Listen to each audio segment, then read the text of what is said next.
Bonjour à tous, première vidéo ici que je vais faire, c'est sur la trigonométrie, donc c'est des brefs rappels et je vais essayer d'aller vite, d'accord.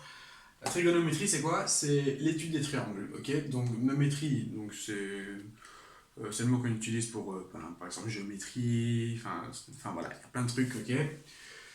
Et tri pour 3, ok. Donc ça va être l'étude dans les triangles, tout simplement, ok.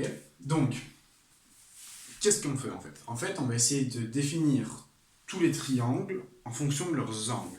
D'accord. Et on va remarquer que quoi? On va remarquer que si on prend un triangle rectangle, ok, donc ici on va d'abord travailler dans des triangles rectangles, avec un angle qu'on va appeler alpha 1, ok.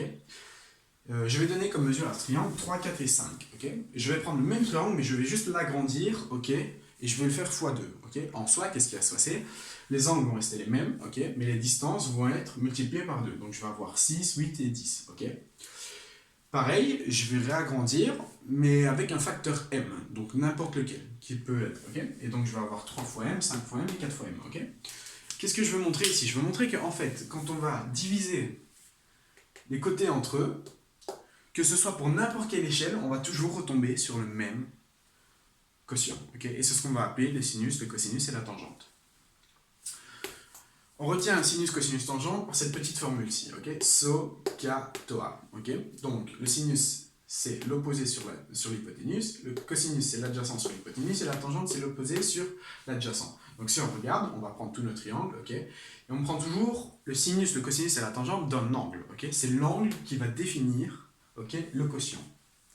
Je m'explique. Si on prend par exemple le sinus de cet angle-ci, ben, normalement c'est censé être le même que celui-ci et le même que celui-ci. On va vérifier. Sinus, c'est opposé sur hypoténuse. Opposé, c'est le 3, hypoténuse, c'est le 5. Okay, du coup, on a sinus qui est égal à 3 sur 5, qui est égal, et donc, dans le triangle suivant, 6 sur 10, et qui est égal à 5m divisé par 3m.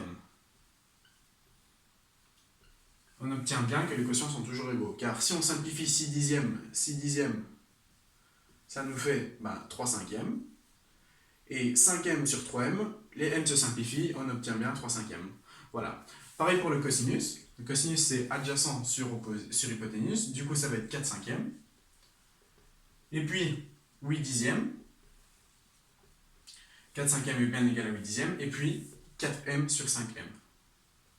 4m sur 5m. Et les quotients sont toujours égaux. Okay, on peut faire de même avec la tangente, et on obtient que la tangente de l'angle alpha 1, okay, c'est quoi?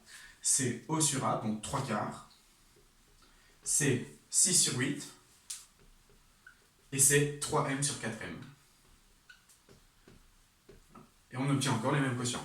Tout ça pour dire que le cosinus, le sinus et la tangente d'un angle, okay, vont dépendre de l'angle, d'accord, et pas des côtés de l'angle. C'est un peu logique parce qu'on les divise entre eux, d'accord.